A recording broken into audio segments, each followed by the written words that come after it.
Friends, ഒരു പുതിയ വീഡിയോയിലേക്ക് സ്വാഗതം.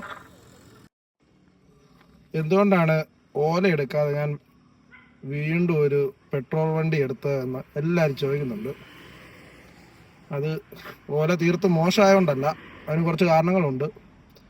അപ്പം നിലവിൽ ഇതിനാകെ വെറ്റ് വെയിറ്റ് വരുന്നത് 99 കിലോയേ ഉള്ളൂ. എൻ്റെ വൈഫിന് വേണ്ടി എടുത്ത വണ്ടിയാണ്. അപ്പം ഞാൻ ആദ്യമേ ഓലയാണ് നോക്കിയത്.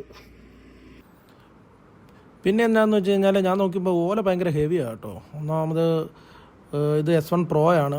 അപ്പോൾ അതിൻ്റെ ബാറ്ററി പാക്കും എല്ലാം കൂടെ വരുമ്പോൾ ഒരു നല്ല വെയിറ്റ് ഉണ്ട് വണ്ടിക്ക് അത്യാവശ്യം, മറ്റേ സ്കൂട്ടറിനെ അപേക്ഷിച്ച് കേട്ടോ. ബാക്കിയുള്ള നമ്മുടെ സാധാ സ്കൂട്ടറിനെയൊക്കെ അപേക്ഷിച്ച് നോക്കുമ്പോൾ നല്ല വെയിറ്റ് കൂടുതലാണ്. പിന്നെ ഹൈറ്റും ഭയങ്കര കൂടുതലാണ് കേട്ടോ. സീറ്റ് ഹൈറ്റും ഭയങ്കര കൂടുതലാണ്. കാരണം ഇരുന്ന് കഴിഞ്ഞാൽ കാലെത്താനും ഒക്കെ ഭയങ്കര ബുദ്ധിമുട്ടാണ്. അപ്പോൾ ഞാനോർത്ത് ലേഡീസിന് അത്യാവശ്യം വെയിറ്റ് കുറഞ്ഞതും അത്യാവശ്യം ലുക്കുള്ളതൊക്കെ ഒരു സ്കൂട്ടർ നോക്കാമെന്ന് ഓർത്താൽ ഞാൻ ഫസീനോയിൽ എത്തിപ്പെട്ട കേട്ടോ. ഫസീനോ ആകുമ്പോൾ അത്യാവശ്യം 65-70 മൈലേജും ഉണ്ട്, കാണാൻ അത്യാവശ്യം ലുക്കും ഉണ്ട്. സാധനം എല്ലാം കൊണ്ടും എനിക്ക് അത്യാവശ്യം ഇഷ്ടപ്പെട്ടൊരു വണ്ടി ഫസീനോ ആയിരുന്നു. അതുകൊണ്ടാണ് നിലവിൽ ഫസീനോ എടുത്തത്. അല്ലാതെ ഓലയ്ക്ക് വേറെ പ്രശ്നമൊന്നും ഉണ്ടായിട്ടല്ല. സത്യം പറഞ്ഞു കഴിഞ്ഞാൽ വെയിറ്റ് കുറവും ഹൈറ്റ് കുറവും ഒക്കെ ഓലയ്ക്ക് ഉണ്ടായിരുന്നെങ്കിൽ ഒരു ഇലക്ട്രിക് വണ്ടി കൂടിയേ നിലവിൽ എടുക്കുകയുള്ളായിരുന്നു. കാരണം ഇപ്പോഴത്തെ പെട്രോളിൻ്റെ വില അപേക്ഷിച്ച് നോക്കുമ്പോൾ അങ്ങനെ ഇലക്ട്രിക് വണ്ടിയിലോട്ട് പോകുന്നതായിരുന്നു സ്കൂട്ടർ എൻ്റെ ഓട്ടം വെച്ച് കേട്ടോ. അപ്പം നിലവിൽ ഞാൻ നോക്കിയപ്പം എൻ്റെ വൈഫിനും അത്രയും ഓട്ടം ഇല്ല, ചെറിയ ഓട്ടമേ ഉള്ളൂ. അപ്പോൾ ഒരു പെട്രോൾ വണ്ടി തന്നെയാണ് ഏറ്റവും നല്ലതെന്ന് എനിക്ക് ഫീൽ ചെയ്തു. അപ്പോൾ എൻ്റെ അവസ്ഥയെന്ന് പറഞ്ഞു കഴിഞ്ഞാൽ എനിക്ക് മാർക്കറ്റിങ്ങിന് പോകേണ്ട കാരണം എനിക്ക് അത്യാവശ്യം നല്ല ലോങ് ഉള്ളതാണ്. അപ്പം നിലവിൽ എനിക്ക് ഓല ഉള്ളതുകൊണ്ട് എനിക്ക് പെട്രോളിൻ്റെ എക്സ്പെൻസ് വരുന്നതേ ഇല്ല. അപ്പോൾ അത്രയും ഓട്ടം ഉള്ള ഒരാൾക്ക് മാത്രമല്ലേ ഉള്ളൊരു ഇലക്ട്രിക് വണ്ടി മുതലാവുള്ളൂ എന്ന് എനിക്ക് ഫീൽ ചെയ്തുകൊണ്ടാണ് ഫസീനോയിലോട്ട് പോയത്. അത്യാവശ്യം മൈലേജും ഉണ്ട്. വൈഫിനാണെങ്കിൽ ഒരു ഡെയിലി ഒരു 10-12 കിലോമീറ്റർ, 15 കിലോമീറ്റർ അതിന് മേളിൽ ഓട്ടം വരുന്നില്ല വണ്ടിക്ക്. അപ്പം പെട്രോൾ വണ്ടി ആയാലും നമുക്ക് അത്യാവശ്യം നമുക്ക് പിടിച്ചിരിക്കാൻ പറ്റും, വലിയ പെട്രോളിൻ്റെ ആവശ്യവും വരുന്നില്ല. ഒരു അത്യാവശ്യം മൈലേജുള്ള വണ്ടിയാണല്ലോ എന്ന് ഓർത്താണ് ഫസീനോയിൽ എത്തിപ്പെട്ടത്. ഫസീനോ അത്യാവശ്യം നല്ല വണ്ടി കേട്ടോ. അത്യാവശ്യം നല്ല ലുക്കും ഉണ്ട്, എല്ലാം കൊണ്ടും നമുക്ക് ഇഷ്ടപ്പെടുന്നൊരു വണ്ടിയാണ്. ഓടിച്ച് നോക്കുമ്പോൾ ഞാൻ ഇതുവരെ സത്യം പറഞ്ഞു കഴിഞ്ഞാൽ യമഹയുടെ സ്കൂട്ടറൊന്നും ഞാൻ ഇന്നുവരെ ഓടിച്ച് നോക്കിയിട്ടില്ല. ജസ്റ്റ് ഞാൻ ഷോറൂമിൽ പോയി എല്ലാ ഷോറൂമിലും കയറി ഇറങ്ങിയ കൂട്ടത്തിൽ ഞാൻ യമഹയിൽ കയറിയതാണ്. നിലവിൽ ഓടിച്ച് നോക്കിയപ്പം അത്യാവശ്യം നല്ല വണ്ടിയാണ് കേട്ടോ, നല്ല റിഫൈൻമെൻറ്റ്. ഞാൻ മറ്റേ ഹോണ്ടയുടെ വണ്ടികൾ മാത്രം സത്യം പറഞ്ഞാൽ ഞാൻ ഓടിച്ചിട്ടുള്ളത്. ഞാൻ ഹോണ്ടയ്ക്ക് മാത്രമായിരുന്നു ഞാൻ സപ്പോർട്ട് ചെയ്തുകൊണ്ടിരുന്നത്. കാരണം വെച്ച് കഴിഞ്ഞാൽ ഞാൻ എടുക്കുന്ന വണ്ടിയെല്ലാം ഹോണ്ട ആയിരുന്നു. അതിന് ഒരു വിപരീതമായിട്ടുള്ളൊരു വണ്ടിയാണ് കേട്ടോ ഫസീനോ. പിന്നെ എടുത്തു ഇപ്പോൾ 20 ദിവസം ആയതേ ഉള്ളൂ. അത്യാവശ്യം ഒരു ലോങ് റൈഡെന്ന് പറഞ്ഞു കഴിഞ്ഞാൽ ഒരു ആലപ്പുഴ വരെ പോയതേ ഉള്ളൂ. ഒരു 300 കിലോമീറ്റർ 350 കിലോമീറ്റർ മേളിൽ വണ്ടി ഓടിയിട്ടില്ല.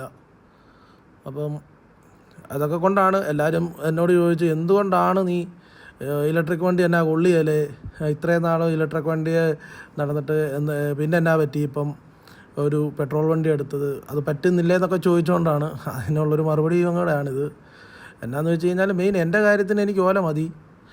അത്യാവശ്യം എനിക്കൊരു 1,00,000 കിലോമീറ്റർ 1,50,000 കിലോമീറ്റർ എങ്ങനെയെങ്കിലും ഞാൻ കൊണ്ടുപോകും. ഇതുവരെ നിലവിൽ കംപ്ലൈൻ്റ് ഒന്നുമില്ല. ഞാൻ അങ്ങനെ തന്നെ കൊണ്ടുപോകാനാണ് ഉദ്ദേശിച്ചേക്കുന്നത്. അതിന് മുകളിൽ കിട്ടിക്കഴിഞ്ഞാൽ ലക്കാണ്. അങ്ങനെ ഒരു തീരുമാനത്തിലാണ് ഞാൻ ഫസീനോ എടുത്തത്. അപ്പം വൈഫും ഹാപ്പിയാണ്.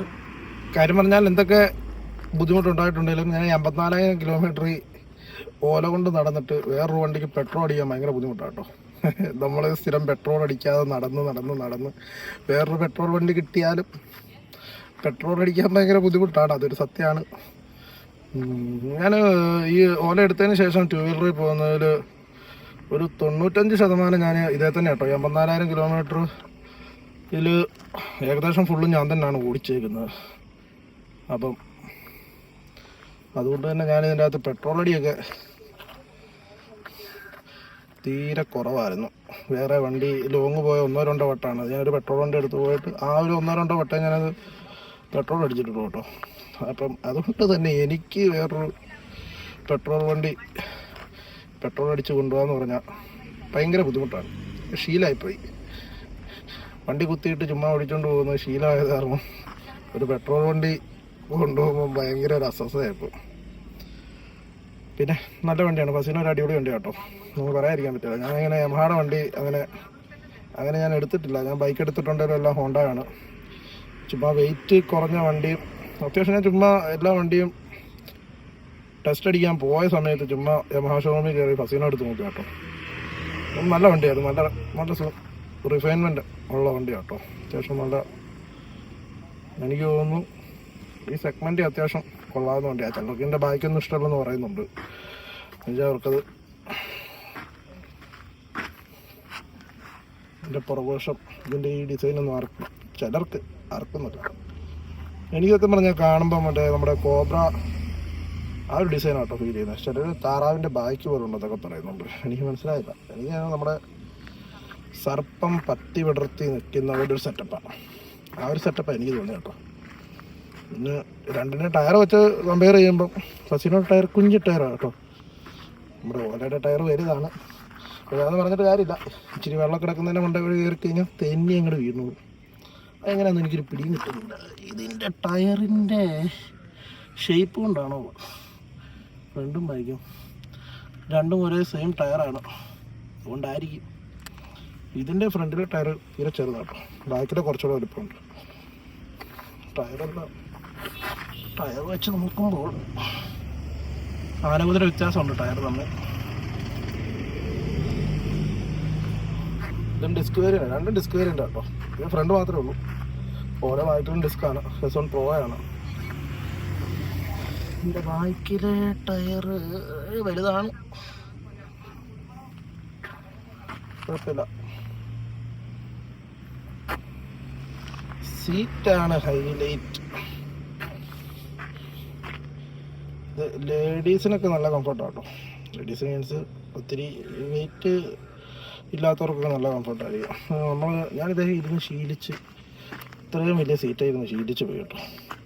അതുകൊണ്ട് വേറെ ചെറിയ സീറ്റുള്ള വണ്ടിയിൽ കയറുമ്പോൾ ഭയങ്കര ബുദ്ധിമുട്ടാണ്. എന്താണെന്നറിയത്തില്ല.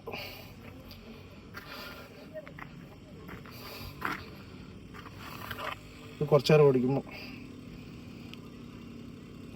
കുറച്ച് കിലോമീറ്റർ. ഞാൻ ഇന്നലെ ആലപ്പുഴ പോയിട്ടുണ്ടായിരുന്നു. അപ്പോൾ ഇതും കൊണ്ടാണ് പോയത്. പക്ഷെ ഞാൻ എല്ലാ ദിവസവും ഇതിലാണ് പോകുന്നത്. എൻ്റെ സീറ്റ് ഇരിക്കുമ്പോൾ എനിക്ക് കുറച്ചുകൂടെ കംഫർട്ടുണ്ട്. ബട്ട് പറഞ്ഞിട്ട് കാര്യമില്ല. 54,270 കിലോമീറ്റർ. ഞാൻ 50,000 ആ ഒരു റേഞ്ചിൽ ഞാൻ വീഡിയോ ചെയ്തിട്ടുണ്ട് കേട്ടോ നിലവിൽ. അപ്പം ബസ്സിന് അടിപൊളി വണ്ടിയാണ് എന്ന് പറഞ്ഞ് ഞാൻ ഓലേനെ ഒരിക്കലും താഴ്ത്തി കിട്ടിയില്ല. ഓലയാണ് ഇപ്പോഴും കൊണ്ടുപോകുന്ന വണ്ടി, ഓലയാണ്. ഈ വണ്ടി തന്നെയാണ് ഞാൻ ഇപ്പോഴും ഉപയോഗിക്കുന്നത്. മറ്റേ വണ്ടി വൈഫിൻ്റെ ആണ്. നിലവിൽ ആ ഒരു സെറ്റപ്പിൽ കൊണ്ടുപോകാം.